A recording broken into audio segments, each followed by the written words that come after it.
ఎలా మాట్లాడతారండి? ఆడు ఓ తల్లికి పుట్టినోడే కదా. పైగా ఆడు మాట్లాడింది 150 ఎన్‌జీఓలు ఉన్నాయన్నారు. రాష్ట్రం మొత్తం మీద 109 ఉన్నాయి. ఈ ప్రాంతంలో ఉన్నది కృష్ణా, గుంటూరు కలిపి ఉన్నది 10 లోపు. అది కూడా ఆ రకరకాల కారణాల వలన రావచ్చు ఎయిడ్స్ అనేది. దాన్ని ఇక్కడేదో 150 ఉన్నాయని చెప్పి నోటుకొచ్చినట్టు మాట్లాడటం,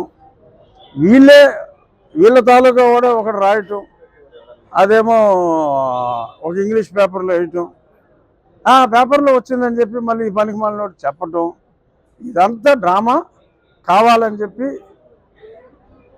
బురద జల్లే ఈ ప్రయత్నం, ఆ రాజధానిని హేళన చేసే ప్రయత్నం.